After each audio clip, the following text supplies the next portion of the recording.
Warning! There will be spoilers for the Shokugeki no Soma anime and manga in this video, as it is an analysis and therefore requires specific examples to explain properly. If you've already seen or read this story, or don't care, let's get started. Overpowered characters are very hit or miss for me, especially when it's the main character. Protagonists like Ayato from the Asterisk War are the worst kind of main character because they have no personality, are unrelatable because of how godlike they are, and they suck out all the tension in a show because you know victory is always theirs. There are exceptions, of course, such as Joseph Joestar from JoJo's Bizarre Adventure. There's no denying that he's overpowered, but he's just so fun to watch and the villains are threatening enough that the stakes don't disappear entirely. That's where the character spotlighted for this video comes in, Yukihira Souma.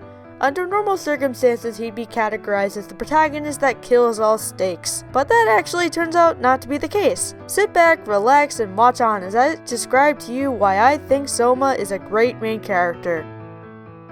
First off, I'd like to clarify what I mean by an overpowered main character, because I feel that the term gets thrown around without people actually understanding its origins or what it means. An overpowered character, or at least how I define one, is a character that is unnaturally gifted in a way that allows him or her to achieve tasks too easily. For example, if I were to make two characters run a 1,000-meter dash, the normal character would complete it with difficulty, as no normal person can run a 1,000-meter dash that easily. However, the overpowered character can accomplish the dash easily without breaking a sweat.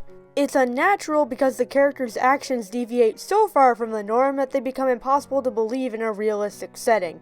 Unless these powers are explained properly, and the explanation is at least somewhat believable, the overpowered character becomes impossible to relate to.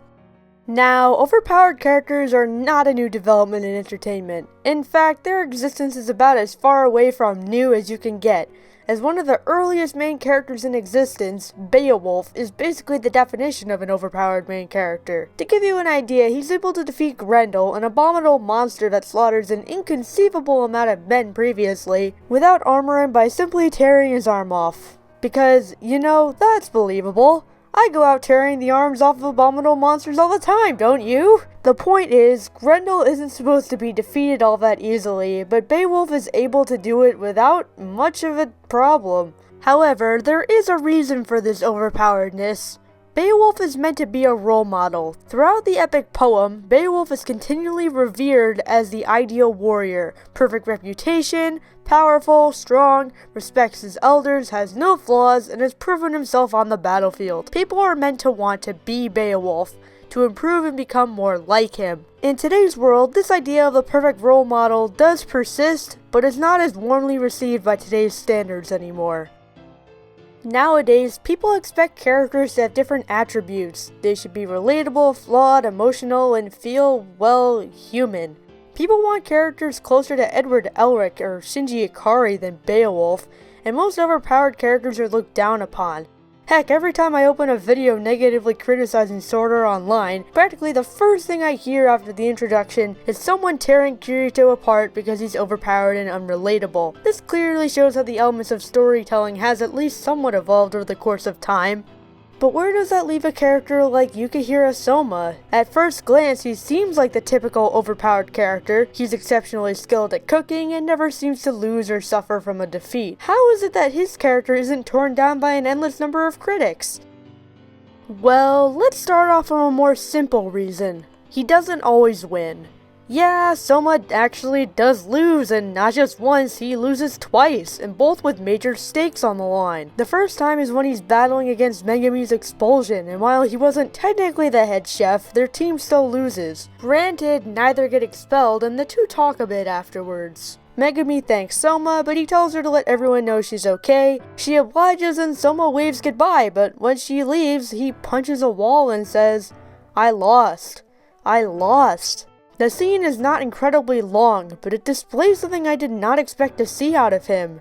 Frustration. He's frustrated and feels guilty that he didn't have the power to help Megami without the teachers interfering and canceling their expulsion. This also occurs when he's practically alone, so his action gives off the impression that we're seeing an emotion that he's held bottled up inside because he didn't want to discourage anyone. This scene alone makes his character instantly more relatable and makes him feel human. But in the end, he's still overpowered after this moment, so what else is there? Passion. Humans all have a love for something, because it's what gives us some sort of purpose in life.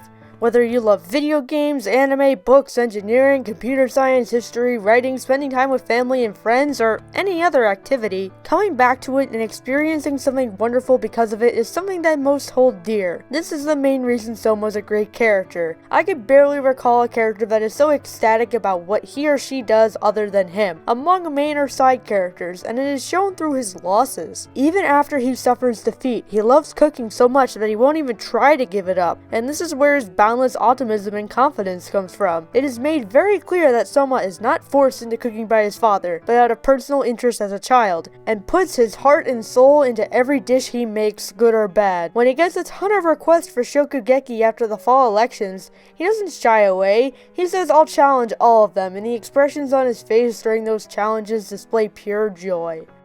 Another important element to his character is how, after the fall election, Souma has an epiphany that his cooking isn't perfect. In fact, all he's doing is trying to imitate his father, so he needs to create his own style, and the only reason he realizes this is because of his previous failures. It's an interesting character development. When he first enters Tosuki Academy, he believes he can become the top student with ease, but he doesn't, because he discovers cooks far more talented than he is. All he can do is keep on trying. If Souma were truly overpowered, then we wouldn't get to see this struggle. Instead, the story starts Souma off as somewhat overpowered, but then slowly reveals that he isn't perfect and can still improve. This is actually a really clever idea, because it makes the audience think, wait, Souma's training hasn't come to an end? There's still more stuff to learn? It's almost the exact same device that Hunter x Hunter uses. When you think Gon and Killua can't possibly become stronger, but then you realize that they've barely started utilizing their powers. It opens up a world of boundless potential, which is ultimately what makes Shokugeki no Soma in general such an entertaining story.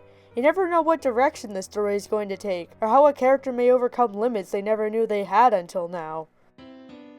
So, is Souma a perfect character that everyone can relate to? Not really. I can still see someone labeling him as overpowered and just leaving it at that. However, as I just did in this video, I would argue against it. He does have other flaws than the ones I described, like being reckless and then realizing he doesn't actually have a plan and then realizing he has to improvise, and not being incredibly familiar with the advanced language of the cooking world, but that isn't my point. My point is that he's the perfect example of how to do an overpowered main character well, by making him feel overpowered, but still making him feel human enough that we can both relate with him and aspire to be like him. One can relate to his struggle to constantly improve his cooking and his passion for the art, but one can also wish he or she could have his immense passion for what one does in life. It's the perfect combination of overpoweredness and relatability, which makes him a great lead for an already entertaining story.